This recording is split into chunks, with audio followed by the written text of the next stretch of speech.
How about Virginia and New Jersey and many other places? But I can tell you this, you ain't seen nothing yet. Just wait till you see what we do in Florida in 2022.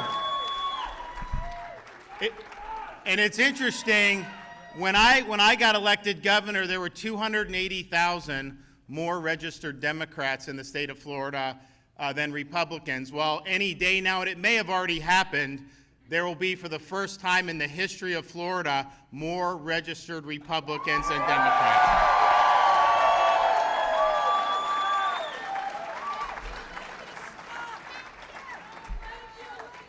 Well, I don't even think Sue and Linda thought we would be able to do it this quickly. I mean, we've done it very, very quickly, and you know, there's a lot of people registering in Palm Beach County Republican. And I think people are doing it because people know that Florida stands for freedom and that we will protect you. And right now, that means we're having to step up and fight back against Biden's mandates, which are unconstitutional. And so we're doing that on all fronts, but we're also saying in Florida, you know, even apart from what Biden does, I don't care if you're a police officer, I don't care if you're a firefighter, I don't care if you just work for a private company, you shouldn't lose your job over these COVID vaccine mandates. We need to protect people. And if you think about it, we started off with 15 days to slow the spread, and now it's get 3 jabs or lose your job? I don't think so. So we have to stand up for people's ability to make their own decisions, and we shouldn't let people lose their jobs over this. And so we're going to make sure that we do that in this upcoming legislative session, which is happening, I think, not next week, but the week after, a special session that I called to make sure that we're able to protect folks.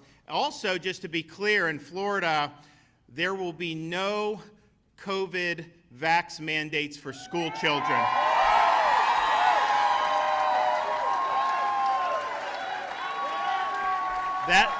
That is a decision for parents to make, and we'll support their ability to do that. So we're going to do, and we're going to have, and in the special session, we're going to make sure that this Parents' Bill of Rights has teeth, and that parents are able to make these decisions, including, like most of Florida has done, letting kids go to school without having to wear a mask for 8 hours a day.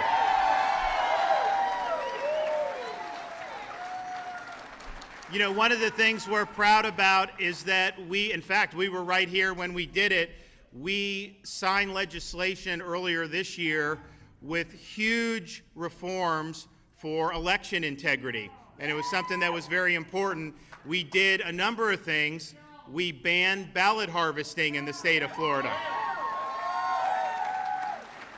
We stopped unsolicited mass mail balloting in the state of Florida. We require voter ID for absentee ballot requests. And then probably most significantly, which didn't necessarily get as much attention at the time, now if you see Molly Hemingway has a book going over all this, how important it was for what we did in Florida, but we banned Zuckerbucks in the state of Florida. And if you think about what he did, he poured $420 million into these nonprofits. They'd go in and they'd effectively commandeer local election offices. They'd stack it with partisans, and they'd use it as electioneering machinery for their party and not for just doing the election. So that's a huge problem, and you can't let these tech moguls take over election offices. And so we've banned that in Florida, and it's not going to happen. So we're proud of that, but here's the thing that we were thinking about as we started to go through all the things that we've done and then all that we may need to do is, there'll be people, if you see someone ballot harvesting, what do? If you call into the election office, a lot of times they don't do anything. If you know that there's, in Florida, it's constitutionally mandated. Only citizens are allowed to vote in Florida, and yet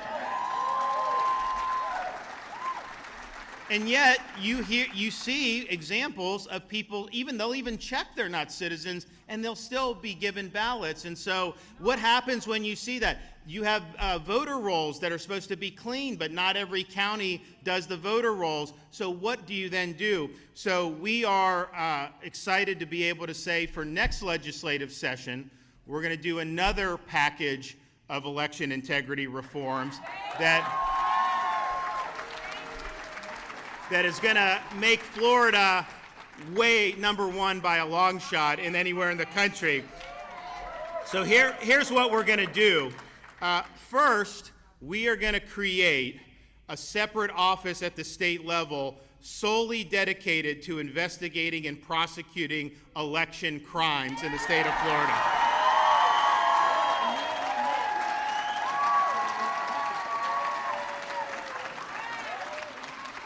We'll have sworn law enforcement officers as part of this. We'll have investigators. We'll have the statewide prosecutor that's able to bring the cases. And so there's a issue that what will happen is if someone's ballot harvesting, you report it to these people, and this is their sole job. You know, some of these counties, it's not even, some of them will do the cases, but that's not their expertise. They got all these other crimes that they have to deal with. So by the time it happens, the election's already over. So it's not necessary, and some just don't want to deal with it at all. So now we have, they'll be specialists. They're going to understand what's legal, what's not legal. They're going to have the ability to investigate any crimes involving the election, and I think that's going to be something that's very, very important. We're also going to, because we've seen how they abuse ballot harvesting. Yeah, we banned ballot harvesting, but they only counted it as a misdemeanor. We're going to make sure ballot harvesting is a third-degree felony in the state of Florida.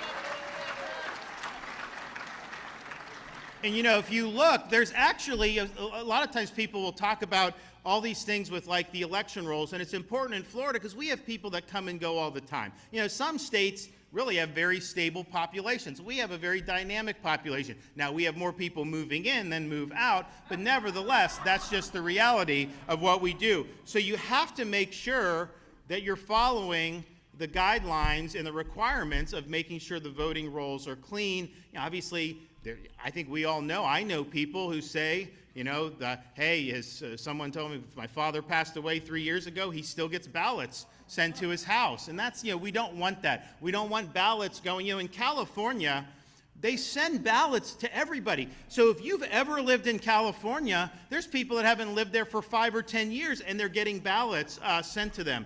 And that's all because the voter rolls are not updated and the voter rolls are not accurate.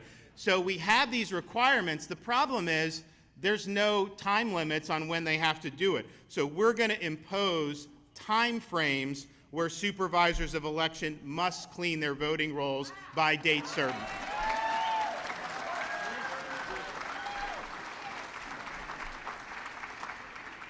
And then obviously with the banning of Zuckerbucks, what Zuckerbucks would do, they would take these drop boxes and they'd put them in all kinds of crazy locations. They weren't supervised or anything like that. So we did reforms in this bill last year that we were doing it, but I think that there needs to be more reforms on this. First of all, I don't even think we should have drop boxes, to be honest with you. But unfortunately, there's a lot of people in your legislature that thinks that it is. But at the end of the day, it has to be in places where they can be observed the whole time it's open. You have video and somebody in person. And then as soon as the day is over, 7 o'clock, it's got to be taken off. You can't just leave it there overnight. You can't just leave it. And you can't take in ballots after the election's over. Once the election's over, there's no more ballots. And so we're going to be doing these things. And so you're going to now be in a situation where if you see somebody brings a stack of ballots and they're stuffing them in a drop box, you have a place that will field these complaints and will immediately be able to investigate and hold them accountable. You know, in some of these places throughout the country, you'd see like one person like in Atlanta, they'd go to all the Dropbox locations, like they'd visit 30 Dropboxes. Obviously, how many ballots are you doing with 30 Dropboxes? So that is totally unacceptable. I mean, these are supposed to be secret ballots. You're supposed to vote. When you go in, that's why they do it private. It's like a solemn thing to vote in person, but then you have these mail ballots, and somehow you can have someone have a stack of 50 ballots. That's just not right. So we're going to make sure that that doesn't happen in Florida, and I think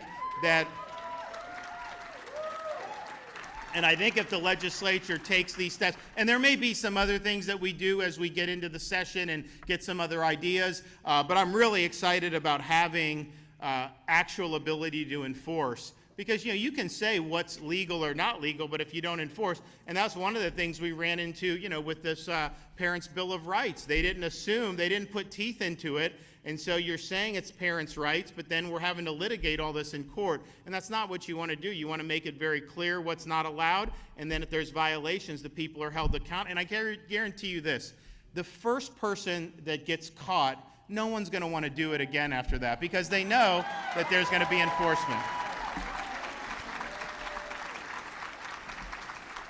So we're excited. We're excited about, in Florida, if you look around, in September, the U.S. created 194,000 jobs nationwide. Florida alone did 84,500 jobs. We have the lowest tax per capita tax burden in the United States. Our budget, some of you from New York, New York's budget is over twice the size of Florida's budget. Obviously, their taxes are a lot higher. But yet, who has better roads, and who has better infrastructure, and who has better education?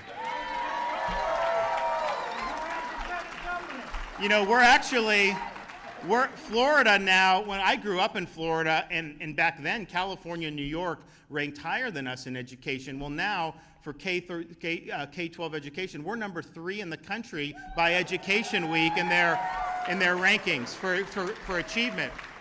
We also have the most school choice of anybody in the country, and we're doing more for vocational education than any other state in the country. And those are really good jobs, and that's going to help people. Our public university system's ranked number 1 in the United States 5 years in a row by U.S. News and World Report.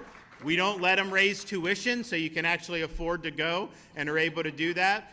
So we're really excited about a lot of the progress that we've been able to make, and I think I talked about those voter registration. I mean, people are voting with their feet. They're leaving failed states, and they're trying to come to a state that's going to be well managed and well governed. I can tell you, I talk to people all the time who flee, and they say it's the best decision they ever made, to come. I mean, that's just the reality.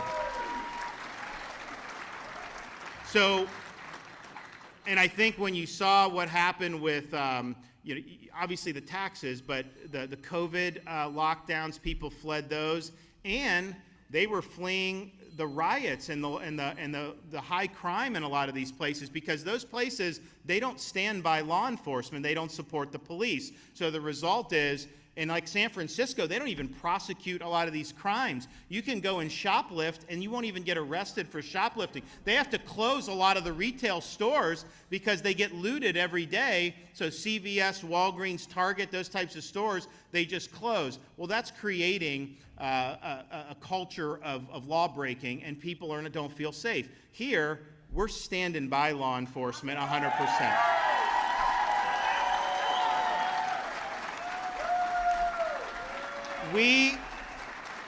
Last year, when people were defunding the police, we did $1,000 bonuses for all first responders in the state of Florida. And we see how they're treated in Seattle and in Minneapolis and in New York and all these places. So we're going to do, in this legislative session, we're going to enact $5,000 signing bonuses for all out-of-state law enforcement who relocate to Florida. And we may do the bonuses again as well, so stay tuned on that. We're going to work hard. But it makes a difference. One, you should do it because it's the right thing to do. I mean, I was just at a funeral in Hollywood for a Hollywood police officer who got killed by a scumbag But I can tell you this, had he not interdicted this guy, that guy would have killed people in the community, I guarantee it. And so he wears the uniform, he puts himself on the line, and that's just what happens every day. So we need to make sure that we're supporting those folks. And I think our package, as soon as I announced that, I announced it at the Fraternal Order of Police National Convention, and people have been asking like, hey, we want to come. So we're going to have huge interest. We already have huge interest in that, and I think you're going to see even more, which we're excited about. And then we're going to make sure that we're following up. You know, we're in litigation with big tech because I actually believe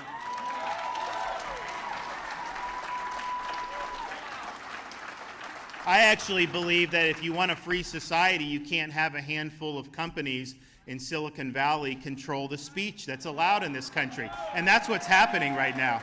And they interfered in the election in 2020 by censoring things that they didn't want to be able to help Biden. And then they've done things with COVID to censor the truth about the Wuhan Institute of Virology, which we know was a big problem. And oh, by the way, Fauci funded Wuhan lab. He funded it. What I say, you know, people, there's an old, because sometimes people will ask me, oh man, how come Florida, 84,000 jobs, the rest of the country, you know, what could be done to help the rest of the country? And I say, well, you know, the saying that I always think back, and it's a little bit of a flourish on how it's been used previously, but a recession is when your neighbor loses his job, a depression is when you lose yours, a recovery is when Dr. Fauci loses his.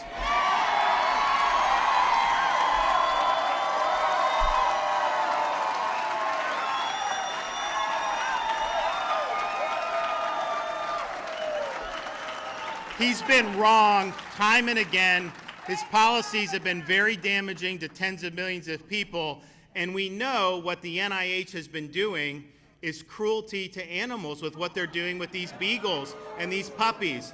I'm sorry, our tax dollars should not be going to that. And I think the whole lot of them need to be cleaned out, and we need to figure out what's going on.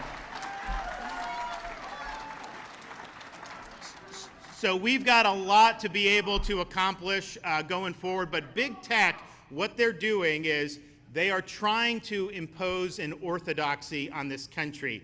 If you think like we do, they don't want you to be able to speak. And honestly, that wasn't how, when the tech started, they used to let people speak. Now they're trying to determine what is acceptable and what's not acceptable, and that's not going to work. And so what we actually said earlier this year, you should have the right, you should have the ability to stand up against big tech. If they censor you, you should be able to sue them if they're discriminating. And that's what we're working on. We've got an argument in the 11th Circuit, but I think what we're going to do next session is figure out any weaknesses that we see from the legal perspective, maybe make some tweaks, maybe add some strength in some places. But here's what I can tell you. To just say like, oh, they're just private companies, they can do whatever the hell they want. Trust me, they're going to run all over you if they're allowed to do it, and we can't let them do it. And we're also going to make sure that they're not able to steal your data and make all this money, which they've been doing for years and years. It should be your right to determine whether you want them to have your data, and you should have to opt in to whether you have their data. And if you don't opt in, they shouldn't be able to use your data. And so we're going to make sure we have strong data privacy in the state of Florida, and I think that that'll go a long way to making sure that folks' freedoms are respected. Yeah, absolutely. So we've got a lot of work ahead. Hopefully maybe we'll see some of you in Tallahassee for the special session to make sure that we need really strong protections for people's jobs.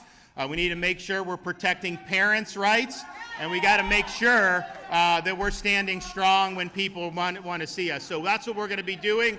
But in the meantime, just know we are going to. I know. Okay, stop.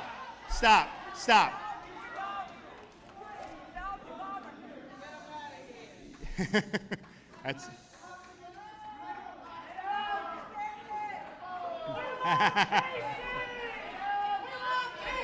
Thank you, Casey.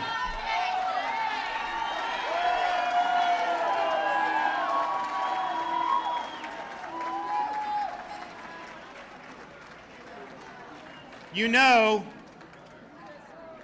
I want to thank you on behalf of our First Lady. Thank you for the prayers.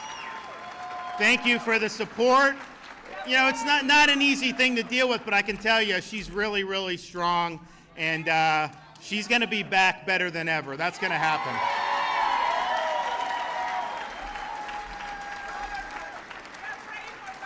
So the final thing I'll just say is, if you look at all the things that are going on, and you see big tech, you see corporate media, although they weren't very happy with Virginia last night, if you were watching some of that. That was some major coping going on. If you look at that, if you look at what's going on with some of the big corporations with their woke agenda, when you look at the Brandon administration in terms of what they're doing.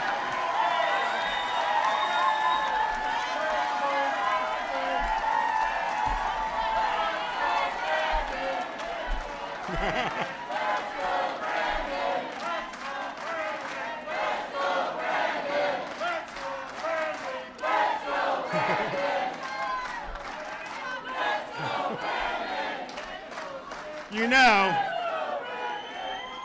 I don't even know, like, do you know how that started? Like, it was, and like, you know, you have the media, they're hand-wringing over this, but, you know, it was at a NASCAR race, and they're doing an interview with the driver, I guess his name was Brandon, and the crowd starts chanting very colorful language about Joe Biden. And it was obvious that they were doing, and, you know, it is what it is. First of all, they said way worse about Trump for 4 years. We know that.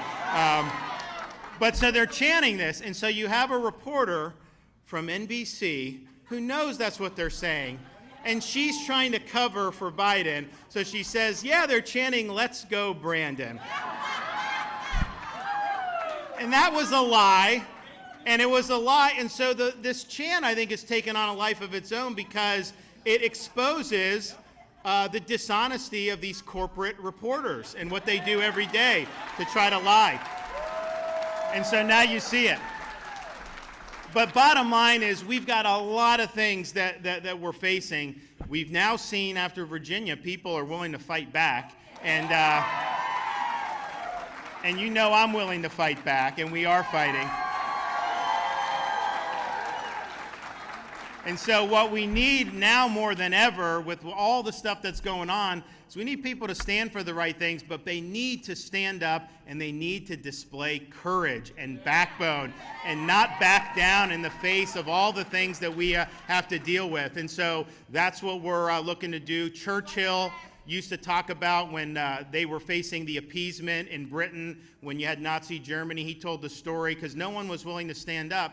And he said, when I was a kid, I remember when the circus would come to town, and my Nana told me, there's one thing that you can't see because it's too grotesque for human eyes. It's an exhibit called the Boneless Wonder. And Churchill said, they asked me now, where is this Boneless Wonder? And he's like, it's no longer in the circus. It's in the front row of the House of Commons, because these people don't have a spine and they're not willing to stand up. We don't have time for boneless wonders right now. We need people who are going to stand up, hold the line, not back down. I'm doing that. We're doing a lot. But I've only begun to fight in the state of Florida. Thank you, guys. God bless. Thank you.